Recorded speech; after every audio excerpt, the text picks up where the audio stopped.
O Flamengo agora vai tentar dificultar ao máximo o SAF. A Sociedade Anônima de Futebol não vai ser uma realidade para o Flamengo, e isso eu tenho certeza absoluta.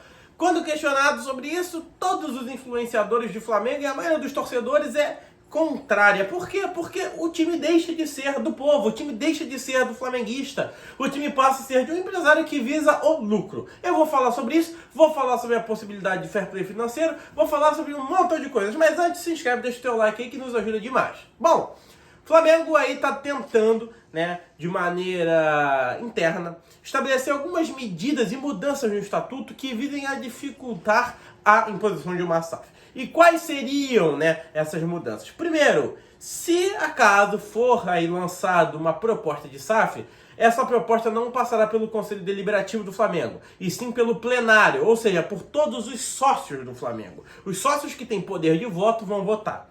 Além disso, tem aí um mínimo de sócios votantes para poder ser suscitada, levantada essa questão. Se eu não estou enganado, são 300 ou 360. E ainda, para aprovar, não vai ser maioria simples, senhoras e senhores. Ou seja, digamos que fossem 300 pessoas que tivessem que ter para votar. Maioria simples seriam 150 mais um, porque é a metade mais um. Então, se 151 pessoas votassem, pronto, o Flamengo era SAF. Não. Agora, a maioria teria que ser absoluta. O que isso quer dizer? Ou seja, 2/3 de todos os votantes têm que concordar, têm que querer para que o Flamengo vire SAF.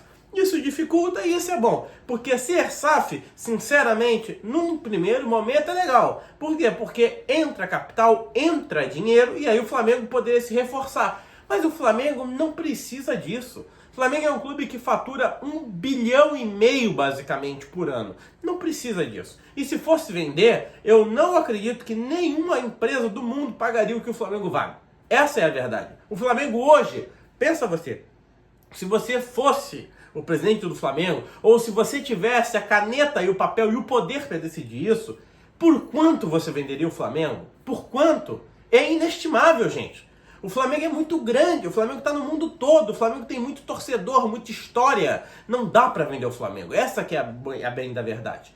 E, falando ainda sobre novas implementações, começou-se a discutir o fair play financeiro dentro do futebol brasileiro.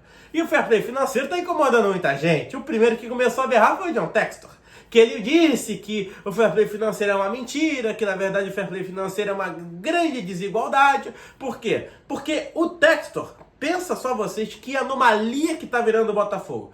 Qual que é a regra do fair play financeiro, senhoras e senhores? Manter um clube equacionado em suas dívidas. Ou seja, o clube só vai gastar dentro das suas possibilidades. Isso é normal. Se você ganhar R$2.000 por mês, você não pode gastar 4. Não tem como. Se você ganhar R$5.000 por mês, você pode gastar 4. Por mais que fique numa pindaíba, mas pode.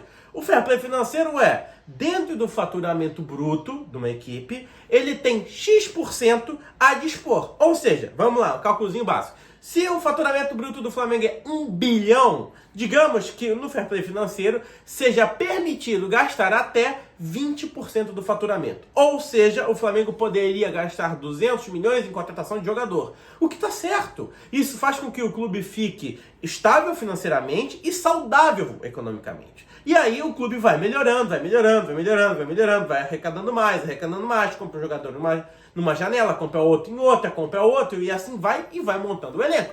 O Textor, óbvio, ficou puto. Falou, não, isso não pode, porque isso daí é uma irregularidade, isso é uma desigualdade. O Botafogo tá voltando a ser forte, isso incomoda muita gente, Não, Textor, na verdade isso não incomoda muita gente, não. O que incomoda muita gente, Textor, é saber que o Botafogo faturou no ano passado inteiro cerca de 300 milhões e investiu nesse ano cerca de 400. Aí incomoda, aí realmente fica complicado. Até porque se o Flamengo fosse fazer isso, meu amigo, o Flamengo que fatura 1,5 bi, imagina se o Flamengo pudesse aí, por meio de uma SAF, investir 2 bilhões em atacantes, em jogadores. O arraso que não ia ser no futebol brasileiro.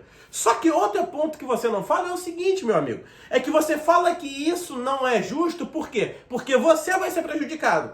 Agora, os times menores, os times de Série C, os times de Série D, os times de Série B, que não tem potencial para gastar, que não tem essa grana toda, aí esses times não podem gastar porque estão endividados. Mas caso eles começassem aí a estabelecer um fair play financeiro e ficarem economicamente mais saudáveis, eles talvez poderiam. E essa limitação diminui a discrepância dos clubes de Série A por de Série B, por de Série C, por de Série D. Por quê? Vou te dizer. Vamos imaginar um confronto da Copa do Brasil, onde nós temos ali, por exemplo, um Santos, que hoje está na Série B, né, digamos, mas que é um clube bem grande, contra um Botafogo, tá?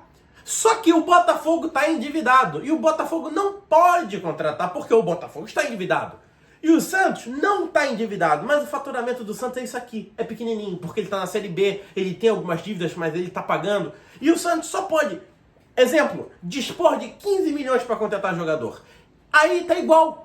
Tá igual. Por quê? O Santos não vai poder por conta do fair play financeiro. E o Botafogo também não vai por conta do fair play financeiro. Então, equilibra mais as coisas. É óbvio que os clubes maiores, os clubes que arrecadam mais, vão ter vantagem. Mas isso aí é uma questão de reestruturação do elenco, reestruturação do clube. Fazer com que o clube angarie mais fundos. Deixa eu te contar um negócio, Textor. O Flamengo, na época que o Bandeira de Melo assumiu, o que não faz tanto tempo assim, faturava 300 a 400 milhões. Hoje o Flamengo fatura de 1,5 bilhão.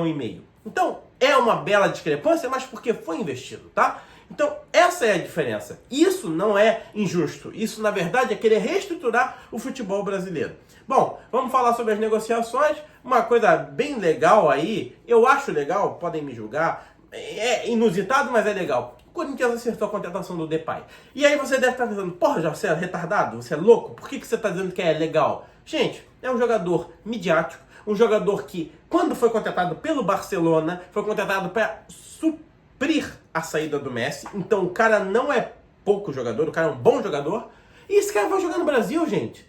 Isso abre um leque gigantesco, mostra para o mercado do mundo que o Brasil tem condições de contratar bons jogadores e que quer bons jogadores aqui. Isso é bem legal, isso é bem importante. E eu acho legal isso. Óbvio, vai reforçar o Corinthians, tudo bem, vai reforçar o Corinthians. Mas isso pode fazer com que outros jogadores muito talentosos olhem para o futebol brasileiro como um possível mercado, e isso no futuro ajude o Flamengo.